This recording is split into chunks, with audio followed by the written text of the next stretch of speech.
Bonjour à vous tous, soyez les bienvenus sur le plateau de psychologie. Cette semaine, nous allons nous intéresser à ce qui se passe après un inceste. Comment peut-on se réparer psychiquement? Comment l'entourage peut-il nier et taire l'horreur? Comment les enfants victimes sont-ils pris en charge? Qu'est-ce qui se passe dans la tête d'un agresseur? Faut-il changer la loi?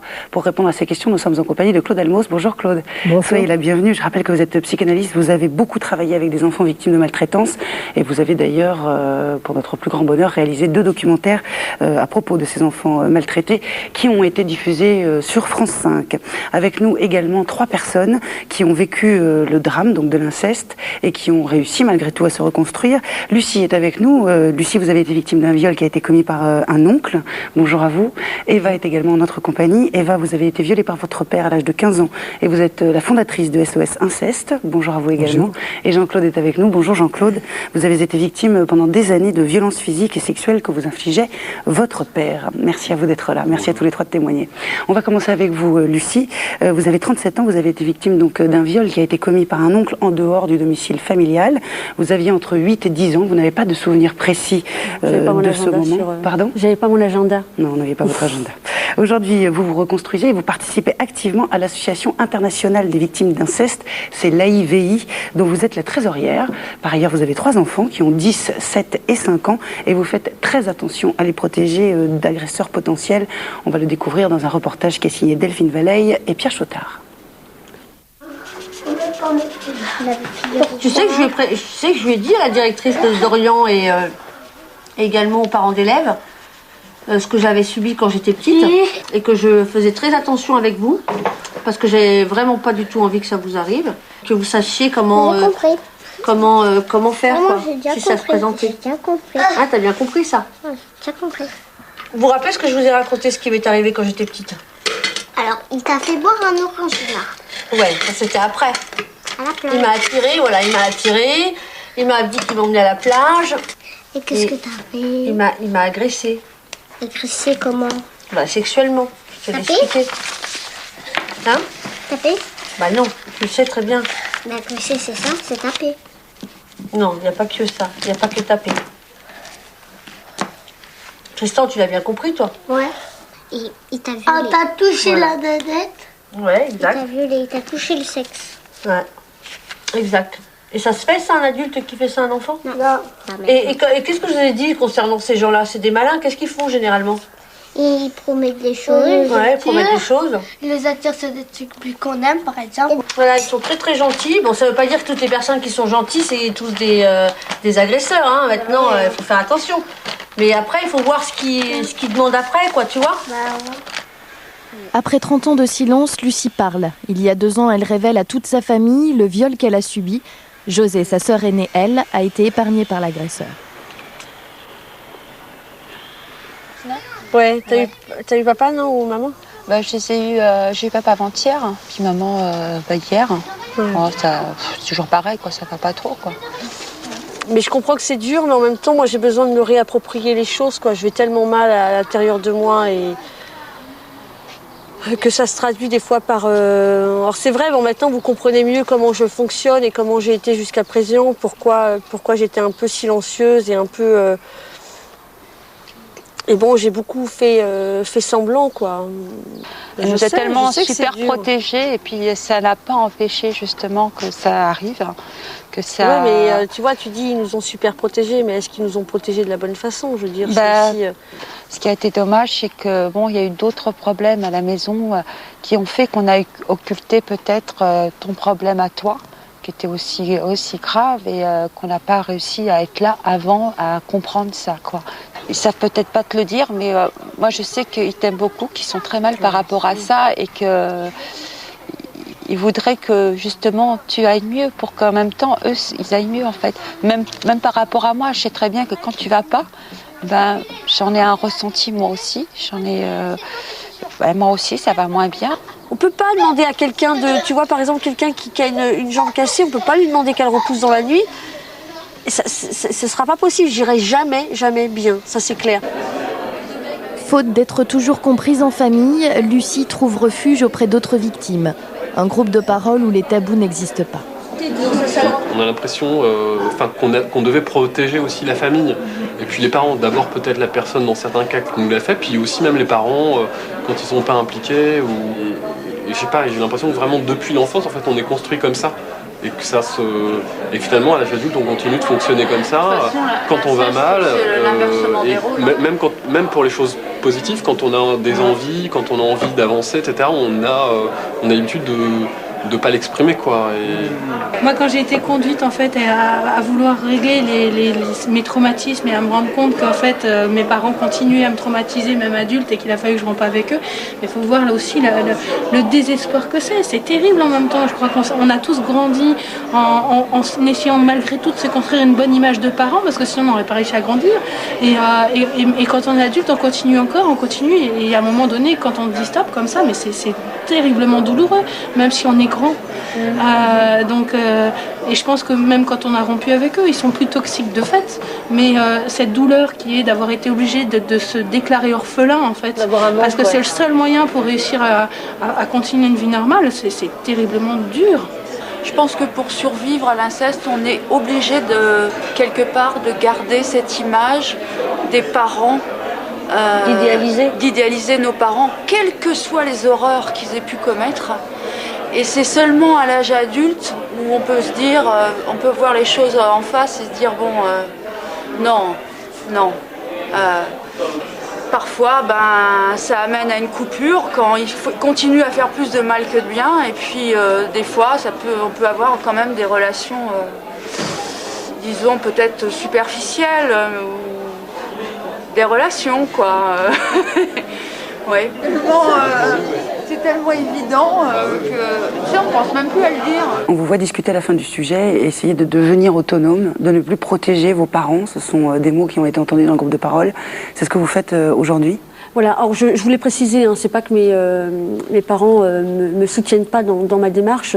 Je pense que c'est dur au bout de pratiquement 30 ans d'apprendre que sa fille a été violée par un membre de la famille. C'est pas facile non plus pour eux à gérer, je le comprends, mais moi à un moment donné j'avais besoin aussi de m'occuper de moi, de me reconstruire à nouveau. Je dirais même pas reconstruire, de me construire carrément, parce que c'est carrément une construction, c'est pas une reconstruction. Et donc c'est pour ça que je ne veux plus les protéger, en ce sens que je ne veux pas endosser leur souffrance. J'ai déjà ma propre souffrance à gérer. On imagine la complexité à l'intérieur de la famille. Alors Claude, pour vous c'est un oncle, c'est toujours à l'intérieur de la famille ? L'inceste. Alors, c'est toujours à l'intérieur de la famille, mais il faut quand même savoir que dans le public, la représentation la plus courante de l'inceste, c'est un père qui viole une jeune fille pubère ou prépubère. Alors, il faut savoir que cette vision-là est extrêmement réductrice. D'abord parce que l'inceste, c'est pas seulement hétérosexuel. Un père peut agresser un garçon, une mère peut agresser sa fille. L'inceste n'est pas seulement, et la maltraitance sexuelle en général n'est pas seulement le fait des pères, c'est aussi le fait des mères, et c'est quelque chose que notre société a beaucoup de mal à admettre, on peut le comprendre. Il y a l'inceste frère-sœur dans les fratries qui est plus fréquent qu'on ne croit, qui fait beaucoup de ravages. Et puis surtout, il y a un énorme taux de maltraitance d'enfants très petits et même de bébés qui est extrêmement mal pris en charge, et quasiment les enfants ne sont pas protégés parce qu'évidemment on bute sur la question de la preuve, sur le fait que l'enfant ne parle pas et que ça laisse dans le psychisme, dans l'être de l'enfant des traces absolument indélébiles, mais sur le corps il y a extrêmement peu de preuves évidemment. Eva, alors je le disais tout à l'heure, vous êtes la fondatrice de l'association SOS Inceste et vous avez été la première en France à oser lever le tabou de l'inceste dans les médias. Bravo et merci pour tous ceux qui en ont eu bien besoin depuis. Vous avez fait du drame de votre vie. Je rappelle que vous avez été violée par votre père à l'âge de 15 ans, un combat de tous les jours. En 86, vous avez publié Le viol du silence que vous avez écrit en une nuit. Et puis plus récemment, Le sang des mots. Comment est-ce que vous avez réagi juste après cet inceste ?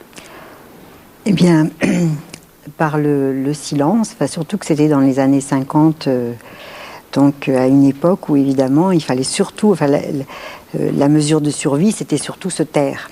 Parce que si à cette époque-là une personne, une jeune fille disait ça, évidemment on l'enfermait à l'hôpital psychiatrique en disant qu'elle était folle pour sauver l'honneur de la famille. C'était sûr que c'était ça qui allait se passer. La seule personne à qui je l'ai dit, c'est au curé, parce que j'étais chez les sœurs, en pension chez les religieuses. Et évidemment, le curé m'a dit, oubliez ça, mon enfant. Donc j'étais bien... Voilà, c'était une bonne parole. Vous êtes tu sous la validation des adultes, quoi. Voilà. Mais simplement, j'étais persuadée que j'allais être enceinte de mon père. Donc j'ai fait une anorexie mentale de 9 mois. Et puis après, j'ai repris mes études. Enfin bon, moi, j'avais un projet de vie. Ce qui m'a sauvée, c'est que en fait, je me suis vraiment constituée ma personnalité en rebelle pour pas être comme les femmes de ma famille, pour pas être une femme soumise, une victime, parce que souvent ma mère, c'était plus une victime, enfin une femme de cette époque très soumise et tout, quoi. Et donc, moi, je me suis construite à l'envers de ça.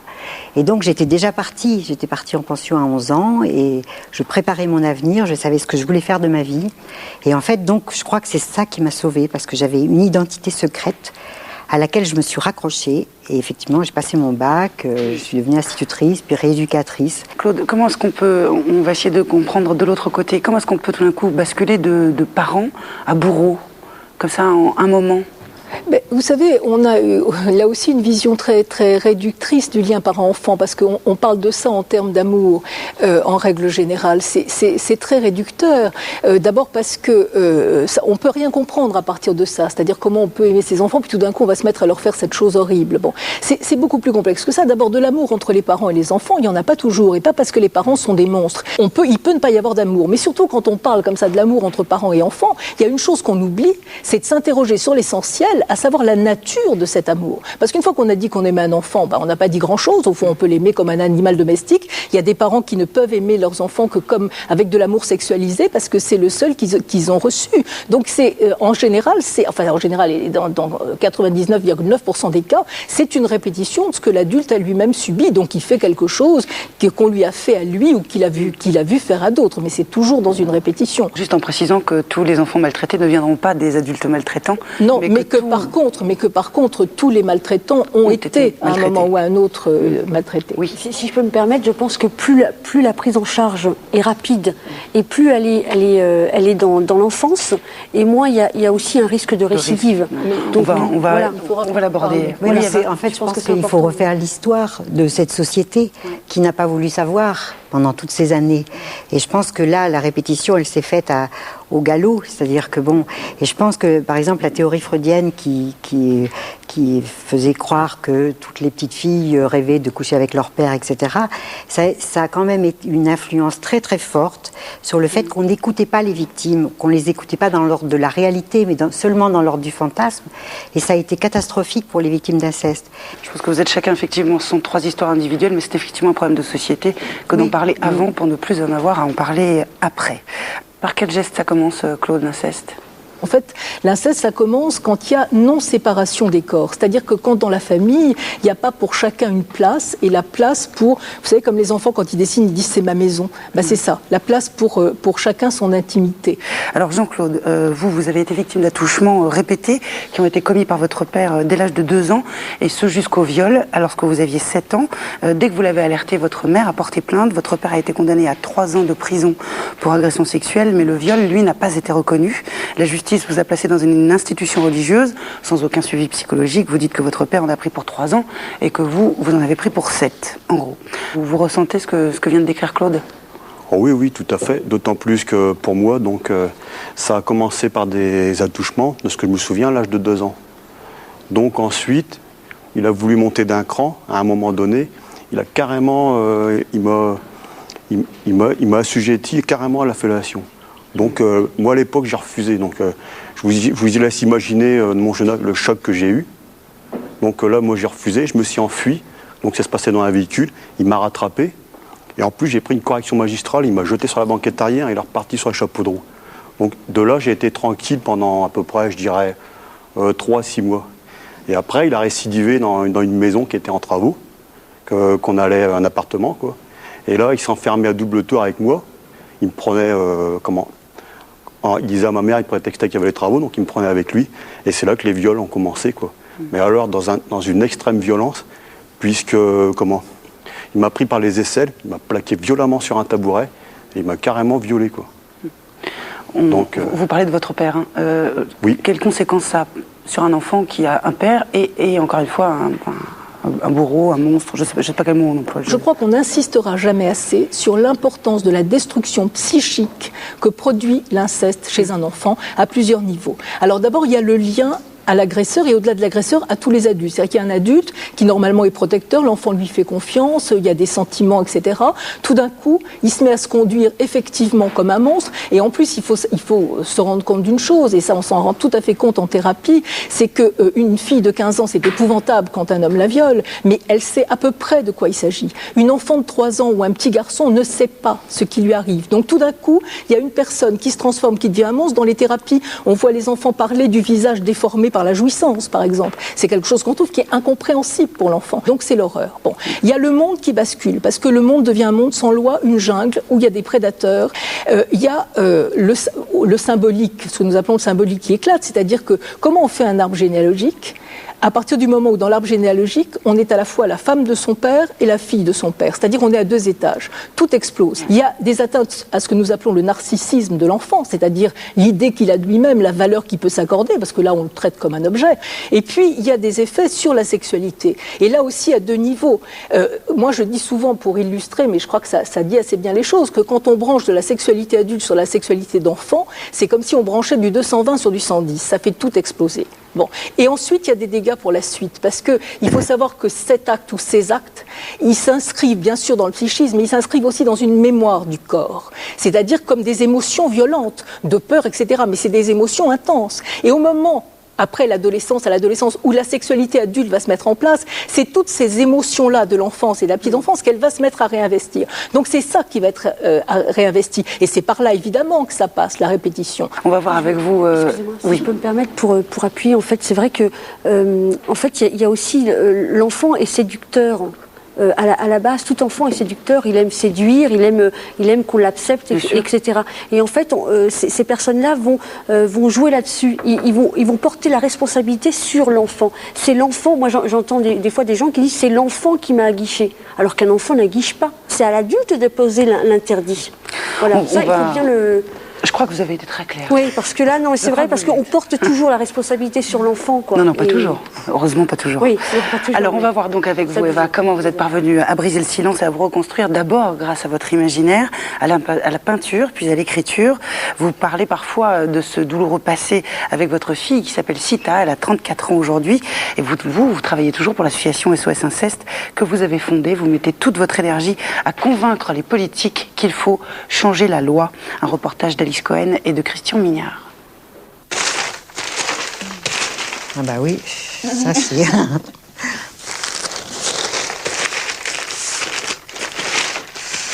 Ça c'est encore des monstres. Ça, de toute façon, on ne cherche pas. Hein. Pour moi, c'est vraiment... Le plus violent, là où tout est sorti. En tout cas, oui, et c'est celui qui m'a fait vraiment du bien. Hein. T'as l'impression qu'il raconte l'histoire. Ça raconte une histoire, ouais.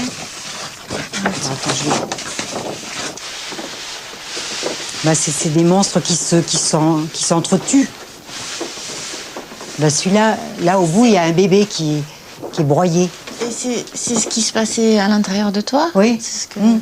Parce que j'étais comme une bombe vivante. Je ne savais pas pourquoi j'étais dans cette colère noire. En fait, je ne comprenais pas vraiment, quoi.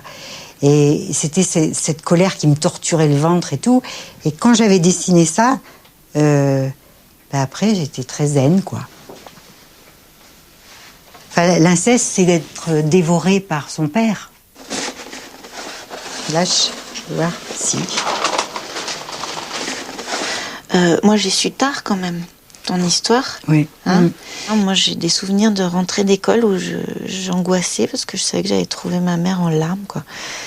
Et ça, c'est ouf. Voilà. Mais... Et du coup, moi, je me suis construite, je crois, petite fille, en m'autorisant pas les larmes, quoi. J'étais tellement sensible que, à moindre des émotions, positives comme négatives d'ailleurs, hein, je pleurais, quoi. Enfin, ça coulait. Et heureusement, j'avais des grands cheveux à cette époque-là. Et je me souviens, dans la rue, je me cachais derrière mes cheveux. Parce que j'avais un peu honte d'être comme ça. Enfin, je me disais, mais pourquoi je suis comme ça? Enfin, pourquoi je réagis comme ça?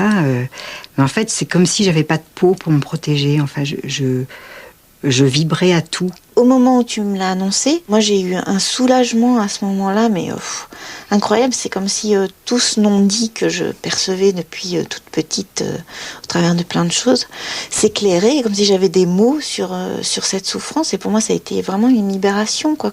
Pourtant, de tout mon cœur, je te demande pardon pour tout le mal que je t'ai fait. J'étais loin de penser que j'étais un père indigne et ignoble, pourtant je le suis. Voilà, c'est la lettre d'aveu de mon père, où il avoue qu'il a commis un inceste avec moi. Il dit qu'il ne m'a pas complètement violée, mais il avoue le reste.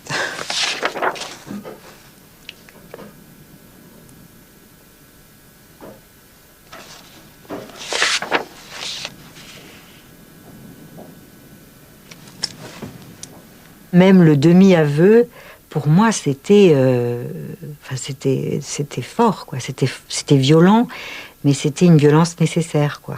Et j'étais sûre que tout le chemin que j'avais fait, que j'avais commencé, il n'était pas pour des fantasmes, mais pour la réalité.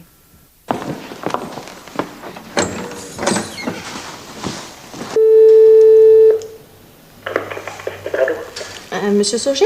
Oui. Bonjour, Sandrine Chax.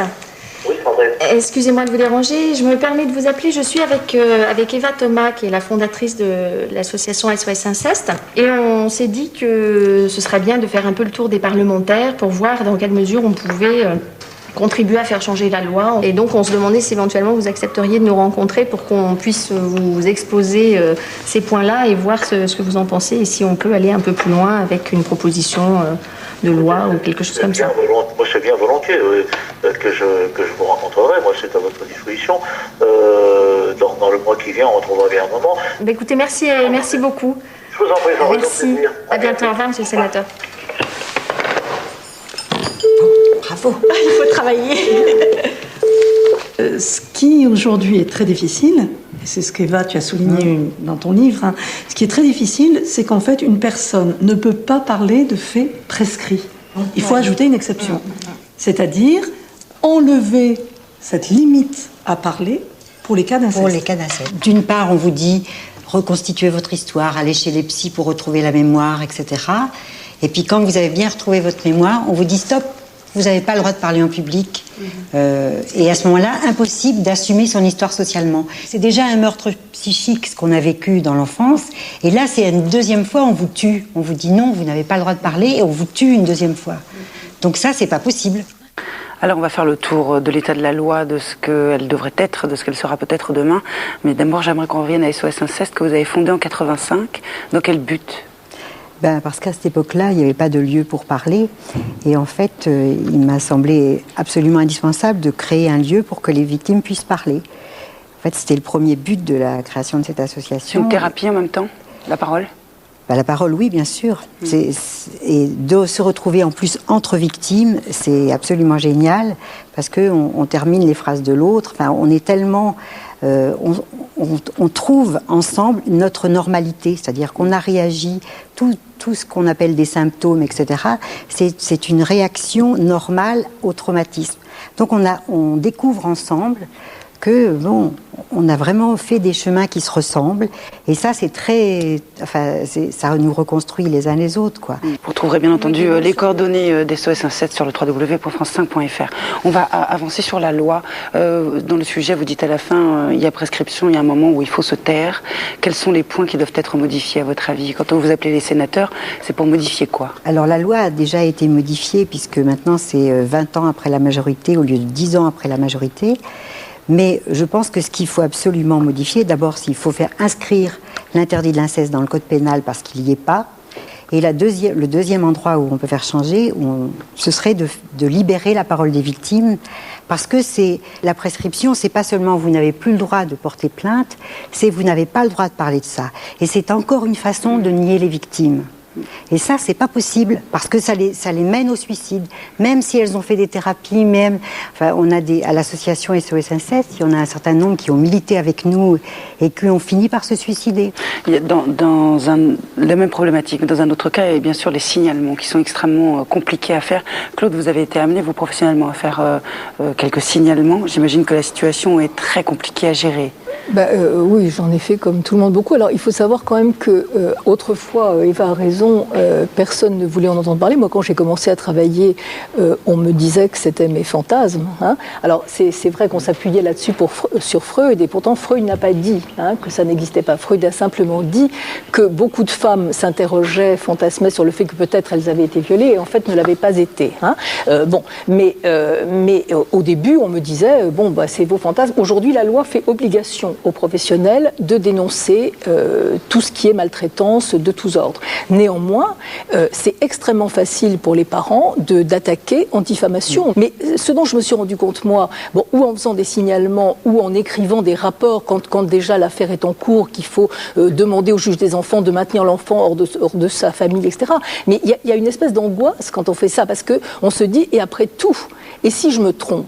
Parce que c'est vrai, dans le cas d'enfants petits, on n'a que ses oreilles, on n'a que son écoute. Et on se dit, et si je me trompais ? Donc il y a une espèce de trouille comme ça. Et il faut savoir que très souvent, cette espèce de doute, ça profite aux abuseurs, parce que dans le doute, pour ne pas, on dit toujours ça, on va quand même pas accuser des parents s'ils n'ont rien fait. Oui, mais on va pas non plus laisser des enfants là s'ils sont abusés. Et c'est toujours dans le sens des parents qu'en général, la chose est tranchée. Donc les enfants sont extrêmement mal protégés. D'autant qu'il faut savoir qu'une fois que le signalement est fait, ça suffit pas, parce qu'il y a le système de la preuve et qu'ensuite il faut prouver ce qui s'est passé. On vous voit, oui. Excusez-moi, je pense qu'on est dans une société justement qui manque beaucoup de courage. C'est un peu la politique des 3 singes, ne rien voir, ne rien entendre et surtout ne rien dire.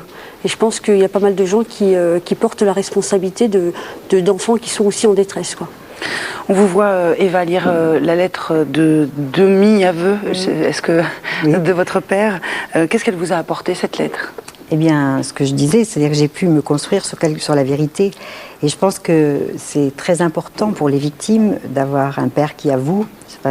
C'est déjà un cadeau que mon père m'a fait. Je pense que ça, moi, je l'ai reçu comme un cadeau, même si ça a été dur à encaisser, parce qu'à ce moment-là, j'étais encore dans l'hésitation. Est-ce que c'est vrai, est-ce que c'est pas vrai ? En fait, les mécanismes de défense sont très, très longs, très lents.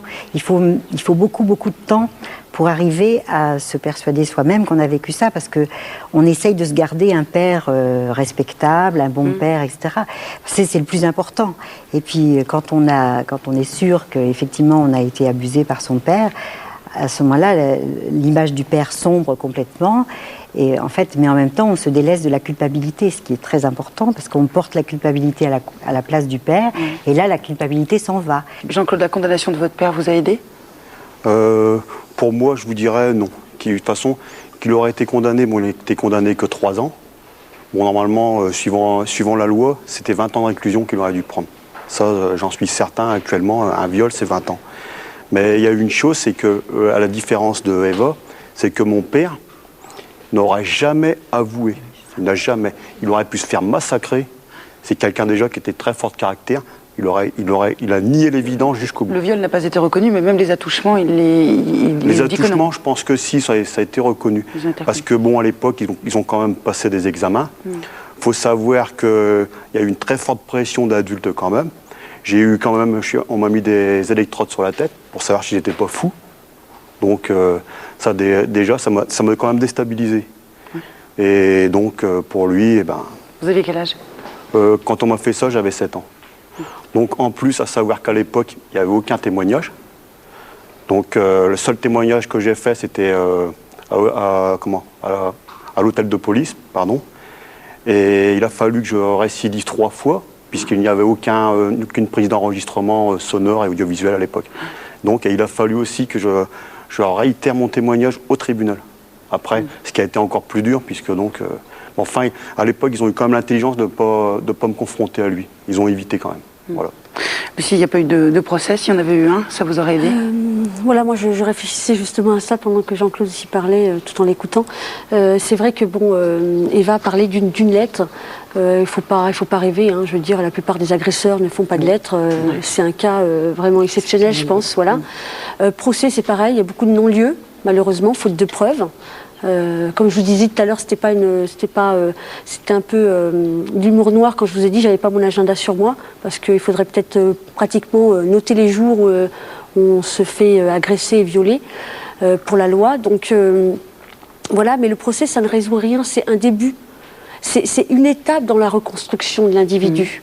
Mais en fait, ce qui est important, et on parlait du travail qui est fait au sein des associations, ce qu'il faudrait, et nous, on est en train de travailler en fait sur ce projet-là, de travailler sur un statut spécifique de victime qui permettrait une prise en charge pluridisciplinaire, c'est-à-dire une prise en charge médicale, une prise en charge juridique, un suivi psychologique de la victime pratiquement tout le long de sa vie, de son enfance, si les faits sont relatés et si la personne a la capacité dans son enfance comme Jean-Claude, mais bon apparemment, vous voyez, il a dû subir lui-même 3 fois répéter son histoire. Ça a beaucoup avancé. Ça a avancé, mais c'est pas encore... Ça va doucement, mais c'est pas encore ça. Je pense qu'on peut faire encore beaucoup mieux. Du point de vue psychique, Claude, ce qui se passe au niveau de la société juridique, c'est important. C'est fondamental parce que c'est ça qui peut permettre d'expliquer à un enfant que le monde est remis sur ses pieds. C'est-à-dire que ce qui lui est arrivé est une exception tragique, mais à une règle qui est maintenue. Mais ça n'a cette valeur-là pour l'enfant que si on lui explique bien qu'est-ce que c'est l'interdit de l'inceste, que son père a transgressé, ou sa mère, que c'est pour ça qu'il est puni, qu'il va payer sa dette, etc., etc.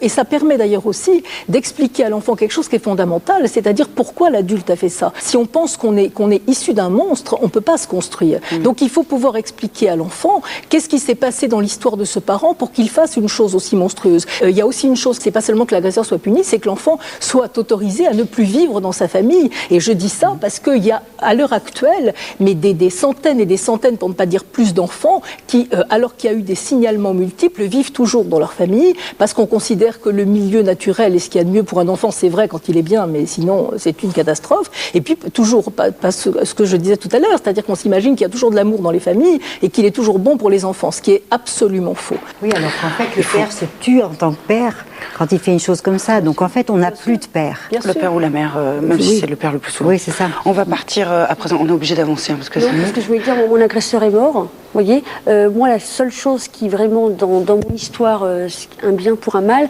c'est qu'il soit mort. Parce que moi, aujourd'hui, à 37 ans, je me suis réveillée à la mort de mon agresseur, c'est-à-dire il y a 2 ans. J'aurais pas pu porter plainte. Et moi, j'aurais eu vraiment très très mal de savoir que mon agresseur était encore en liberté et qu'il pouvait encore faire d'autres victimes. Nous allons partir donc à présent à Agen, dans un lieu qui est unique en France et qui prend en charge une quinzaine de jeunes filles qui ont entre 8 et 18 ans et qui sont toutes victimes d'abus sexuels. Elles ont été retirées de leur famille et placées là par les juges. Scolarisées à l'extérieur, elles tentent de se reconstruire ensemble avec l'aide des éducateurs. C'est un reportage donc à Agen de Delphine Valleille et de Christian Mignard. Elle est pas là, Laurence. Non. Je sais pas où elle est, Laurence. J'ai envie de faire le bordel pour réveiller Laura, elle m'a fait chier cette nuit. Dehors. Décarpage, allez. Regarde. Regarde, tu vas pas passer la nuit.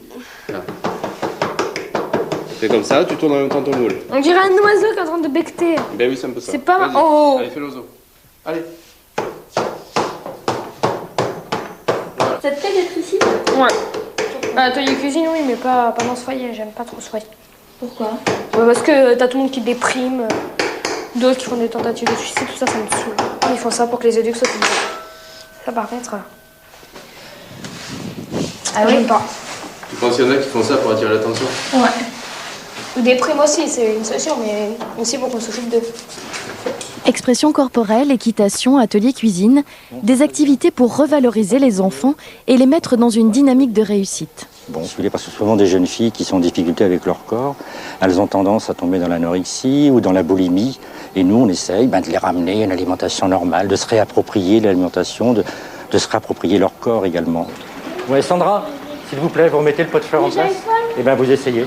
Vous avez réussi à le mettre comme ça, vous arriverez à le remettre en place. Michel Louvet est un ancien colonel de gendarmerie, le flic de service, comme disent les enfants. Il organise la vie dans le centre comme dans n'importe quelle famille. La prise en charge psychologique se fait à l'extérieur. Ici, l'équipe rappelle les règles de la vie en société et réapprend aux enfants à faire confiance aux adultes. Allez, venez. Mais faites attention la prochaine fois, s'il vous plaît. Oui, c'est bon, j'y arrivé. Au niveau de leur histoire, les repères ont été complètement perturbés, à savoir qu'elles ont pu participer à une sexualité d'adulte en tant qu'enfant, et elles peuvent essayer de conserver cette place. Une jeune fille qui vient te réclamer un câlin, quand elle vient le réclamer, que c'est clair, effectivement, on peut arriver à jouer le jeu. Par contre, on peut aussi le refuser à d'autres moments quand on sent que c'est pas très sain, que c'est pas naturel, ou que c'est pas le câlin de l'enfant vis-à-vis de l'adulte. Alexandra. 10 fois déjà, ça fait une demi-heure que je suis là. Hein? 10 fois déjà, ça fait une demi-heure que je suis là. T'as pas l'impression que t'en rajoutes là? Ah, non, tu vois, tu fais le forcing. Là, je ne suis pas d'accord. Quand tu fais le forcing, je suis pas d'accord. Combien de fois on a dit? Il y a un espace Vital. Voilà. Et que l'on doit? Et que l'on doit? Je sais pas. Respecter.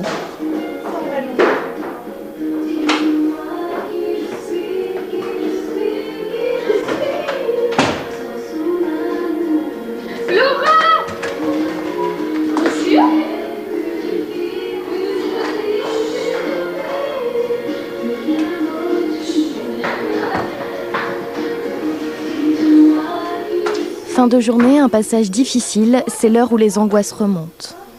La peur de l'abandon pour cette petite au quotidien, ça se traduit par des difficultés d'endormissement, parce que s'endormir le soir, c'est à un moment donné, l'adulte s'en va et puis elle se retrouve seule dans son lit. Le lit pour elle, c'est souvent un endroit d'horreur, c'est l'endroit où elles ont été violées, c'est l'endroit où quand elles s'endormaient, l'agresseur venait les réveiller. C'est pas l'endroit le plus sûr du monde pour elles. Tu vas être abruti, Laura, quand tu vas te mettre... Laura. C'est quand même malheureux que le temps où justement tu dois te mettre au calme, c'est là que tu t'excites. Laura? Oui, voilà. La famille Jacotte. Le grand-père. Tu l'as, le grand-père? Donc je pioche. 23h, arrivée de la veilleuse de nuit. C'est elle qui devra rassurer les enfants en cas de crise ou de cauchemar. Elle fait le point chaque soir sur la progression de chacune avec l'éducateur de la journée. Mal de tête, manque d'hygiène, peur de parler, tout est précieusement consigné pour un suivi cohérent des enfants. D'état d'excitation. Laetitia, pardon. Elle fait des projections sur sa scolarité ici, éventuellement aller jusqu'au bac, avant de pouvoir repartir sur Paris. Elle a le temps de se poser des questions, on est plus là-dessus en ce moment. Ce que je vais noter là, sur la famille, rien de particulier, si ce n'est qu'elle fait des rêves, après ça ne nous appartient pas, quoi. Bonne nuit. Bonne nuit. Oui. Je lui rendrai l'outil pour pas qu'il y ait d'histoire comme ça. D'accord. Allez, à demain, à jeudi. Qu'est-ce qu'il y a encore? Tu voudrais faire quoi plus tard? Des enfants, un mari? Non. Ah bon? Non. Pourquoi? Parce que je veux pas qu'ils subissent la même chose que moi. J'ai pas envie d'être comme ma mère a été avec moi.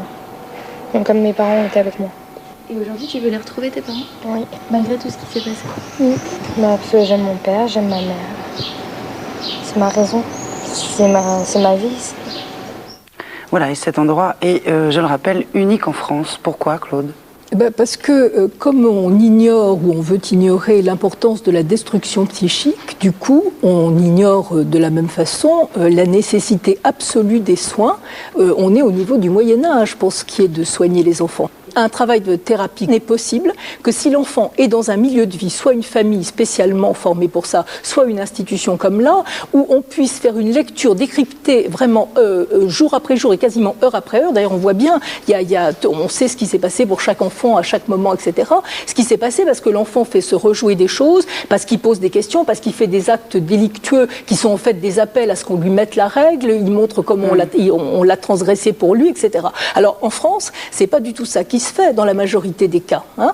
C'est-à-dire il y a bien des thérapies pour les enfants, mais ça, de toute façon, la thérapie, c'est devenu un truc tellement habituel que ça sert même souvent d'alibi. Et puis, il y a des familles où on estime, au fond, on raisonne comme si un enfant qui avait vécu ça, on va le mettre dans une bonne famille, hein, comme une plante. On change une plante de pot de fleurs, hein, on le met dans de la bonne terre et puis il va se remettre à pousser. C'est absolument pas possible. Il y a quelqu'un qui dénonce ça de façon magistrale, et j'incite tout le monde à lire son livre. C'est le professeur Maurice Berger, dans un livre qui s'appelle L'échec de la protection de l'enfance, qui est paru chez Duno. C'est admirable parce qu'il a des années d'expérience, où il montre très bien comment ce travail de thérapie et ce travail de soutien dans le quotidien, il faut le mener tout le temps, y compris de lien avec la famille. Il faudrait, moi je pense, enfin de mon expérience, le mener jusqu'au début de la vie adulte, quasiment aux premières relations sexuelles révolues, et qui est même des points d'appui après. C'est quelque chose qui est une destruction pour la vie, l'inceste. Alors on peut aider les gens à se reconstruire, mais si on fait le travail... Jean-Claude, vous avez eu aucun suivi psychologique, vous? Non, j'ai succombé récemment, là, c'était en 2003, à la naissance de mon enfant. Oui, c'est-à-dire? Donc, si vous voulez, c'est au moment où il a fallu une période où je change mon enfant. Ouais. Donc là, il faut lui enlever le pantalon et tout. Et c'est là qu'il y a eu le déclic, quoi. Donc là, j'ai refait des flashs et tout. Et je me suis posé la question, est-ce que moi, je ne reproduisais pas moi-même? Ouais. Donc il y a eu un tas de questions, ce qui fait que j'en ai pas parlé tout de suite à ma compagne. Et j'ai encaissé ça pendant 3 semaines sans lui parler. Ce qui fait que j'étais déstabilisé, quoi. Et donc là, quand vous dites j'ai succombé, vous êtes allé voir un psy? Donc là, j'ai dit, là, il faut quand même commencer à aller voir un psy, quoi. Ouais. Parce que donc... et je voulais quand même souligner un aspect de la chose, c'est que il a fallu quand même que sans psychothérapie pendant 30 ans, ouais. Moi, mes repères, j'ai été les chercher à l'extérieur. C'est-à-dire que bon, dans la vie, je prenais ce qui était bon et tout. Mais au niveau psychologique, c'est pas forcément bon, sans l'appui d'un psychothérapeute. Parce que là, vous pouvez vous planter, quoi, purement et simplement, quoi. Mais enfin, ça m'a permis quand même de me reconstruire. Et là, je dis actuellement, et je donne l'espoir pour les victimes, c'est qu'on peut s'en sortir. On peut s'en sortir, mais ne faites surtout pas le parcours que j'ai fait moi-même. C'est-à-dire? Parce que c'est trop long à faire. Voilà. Eva, vous avez vu des psys, vous? Moi, c'était dans les années 80, donc à l'époque, moi, j'ai trouvé que des psys pervers. Donc, oui. La formule est plaisante. Soit ils ont dit que je fantasmais, ouais. Soit ils ont dit que j'avais le droit de coucher avec mon père. Ça, c'était aussi intéressant comme attitude. Soit ils ont eu des relations sexuelles avec moi. Alors, j'ai compris que personne ne m'aiderait. Donc, moi, j'ai fait le parcours autrement, par la création, la peinture. Bon, et puis, je crois, un sens un instinct de survie très, très puissant. Jean-Claude, vous voyez très fâché. Vous avez entendu quelque chose, ça vous a agacé? Oui, ça, si vous voulez, c'est l'aspect psy, quoi, qu'ils aient abusé de la situation Eva, quoi. C'est quand même impensable, quoi. Alors là, je dis non. Je dis non. Lucie, ça s'est bien passé pour vous, la psychothérapie? Oui, moi j'ai trouvé le bon psy, donc je suis en thérapie depuis 7 ans, parce qu'en fait, parce qu'en fait mon histoire est remontée seulement il y a 2 ans. Vous l'avez découvert très tard. Voilà, j'ai commencé une thérapie parce que j'ai beaucoup somatisé. J'ai eu une maladie musculaire à peu près vers 12 ans, qui s'appelle la fibromyalgie. Et donc je suis allée au centre antidouleur et j'ai commencé à voir un psychiatre par rapport aux symptômes de la fibromyalgie. Et là, en fait, tous mes souvenirs sont remontés, en fait. Claude, comment est-ce que la prise en charge peut enrayer le cercle vicieux? Mais parce que ça permet justement de voir ce qui s'est passé, et ça aussi, c'est extrêmement différent selon les cas, de voir si ça a servi de modèle, de voir, on peut devenir agresseur, on peut aussi devenir phobique et avoir peur de toucher son enfant, on peut ne pas savoir où il interdit. Ça m'est arrivé un jour d'écouter comme ça en expertise un homme qui ne savait pas qu'il avait transgressé l'interdit de l'inceste, mais vraiment il ne le savait pas, et vu ce qu'il avait vécu lui, on pouvait absolument le comprendre. Donc c'est comme ça que ça permet d'enrayer la répétition. On va accueillir maintenant Florence Servan-Schreiber qui va nous en dire plus sur les abus sexuels qui sont commis sur les enfants et surtout, bien sûr, sur la prévention. Florence, bonjour. Bonjour Maïtena. Moi, je me suis intéressée à ce que faisaient les écoles pour nos enfants, parce que c'est vrai que la prévention contre les abus sexuels, on peut soit la faire à la maison, soit la faire à l'école. Soit faire les deux. Bien sûr, soit faire les deux. Mais en tout cas, si on ne l'a pas fait à la maison, on se dit peut-être que l'école va m'aider. Eh bien, malheureusement, la réponse est que l'école va nous aider, on va le voir de façon assez limitée, puisque la dernière campagne de prévention contre les abus sexuels, je ne parle pas que de l'inceste, bien sûr, les abus sexuels, date de 1998. À l'époque, Ségolène Royal a lancé tout un programme où un kit a été donné à 3000 écoles pour apprendre aux enfants le respect de leur corps, pour apprendre aux enfants comment se définir par rapport aux adultes. Alors, depuis que s'est-il passé? En 2001, plusieurs affaires de pédophilie ont éclaté à l'école. Donc, le ministre de l'époque, Jacques Lang, a envoyé une circulaire dans les écoles pour rappeler à l'école sa mission de prévention, également à expliquer aux écoles qu'elles étaient les mieux placées pour déceler des abus sexuels. Donc c'est un peu différent. Mais là, toujours auprès des enfants, depuis l'opération de Ségolène Royal, il ne s'est en gros pas passé grand-chose. Donc, je vous ai rapporté l'extrait du film qui a été montré. C'est un film, vous allez le voir, canadien. Voilà, c'est le meilleur film existant sur le marché, si on peut appeler ça un marché, qui s'appelle « Mon corps, c'est mon corps » et qui s'utilise comme support d'ateliers ensuite qui sont animés avec les enfants. Nous n'allons avoir qu'un petit extrait, donc je vais vous dire quels sont les enseignements de ce film pour les enfants.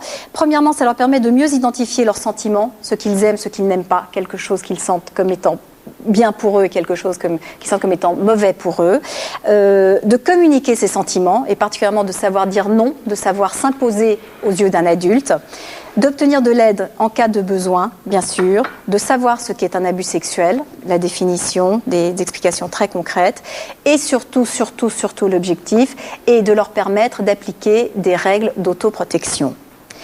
Regardons ce que ça donne. Excuse-moi, aurais-tu vu mon petit chien? Il s'est sauvé de ma cour. Il est à peu près de cette hauteur.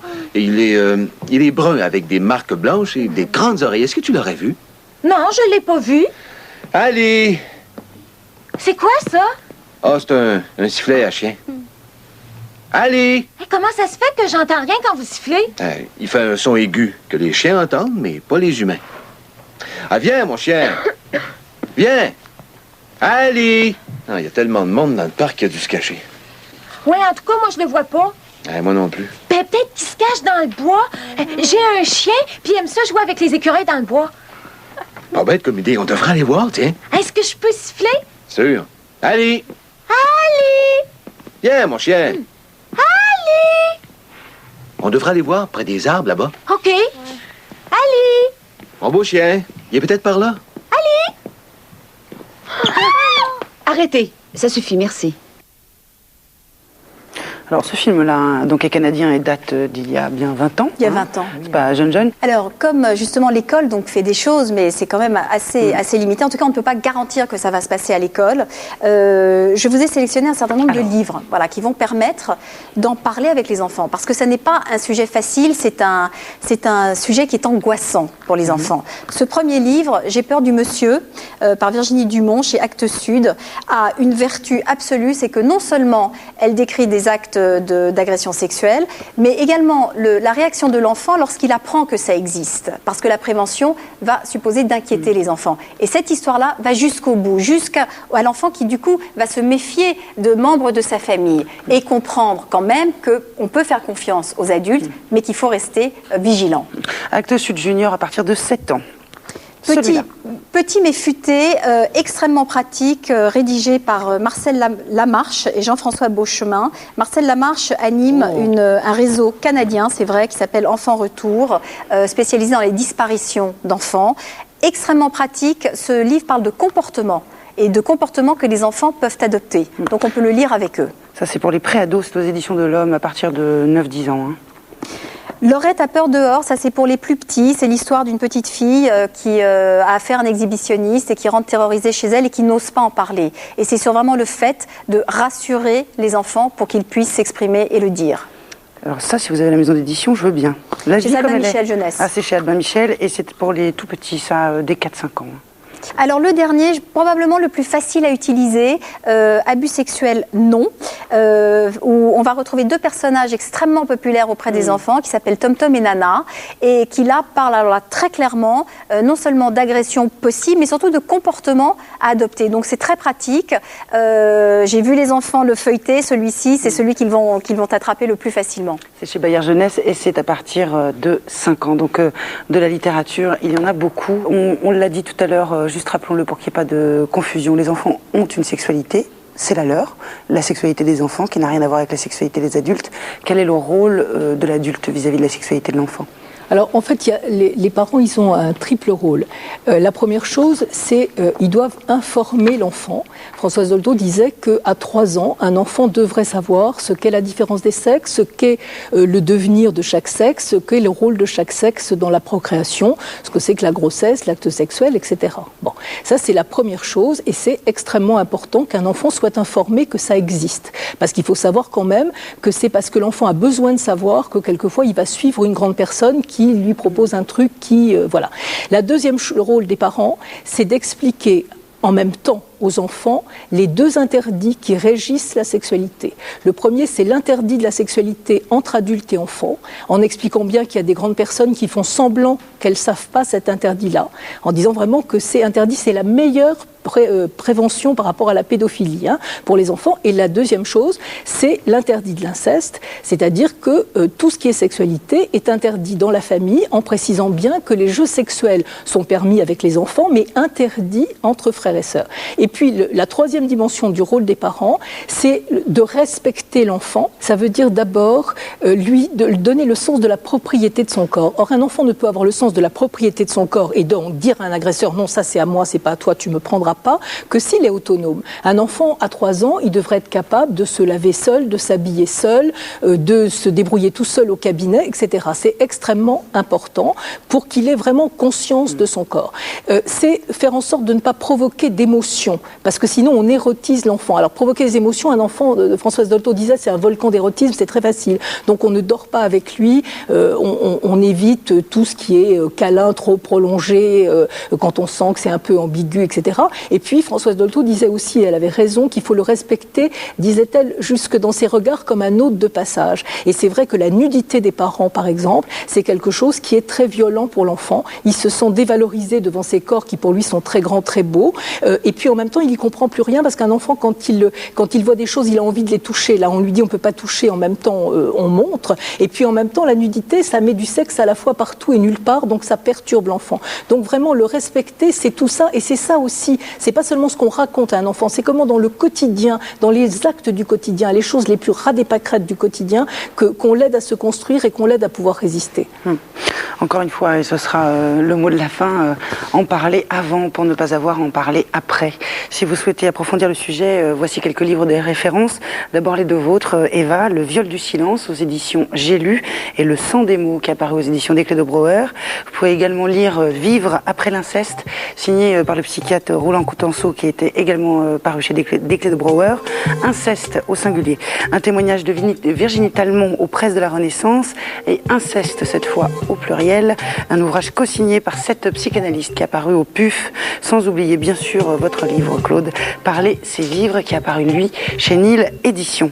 La semaine prochaine, nous allons nous pencher sur la force de la foi, religieuse ou spirituelle. La foi aide-t-elle à vivre? C'est une question d'actualité. Pourquoi avons-nous besoin de croire? Je serai accompagnée pour répondre à cette question par le philosophe spécialiste des religions, Frédéric Lenoir. Merci beaucoup à vous d'avoir été avec nous. Passez une bonne journée, à la semaine prochaine et d'ici là, carpe diem.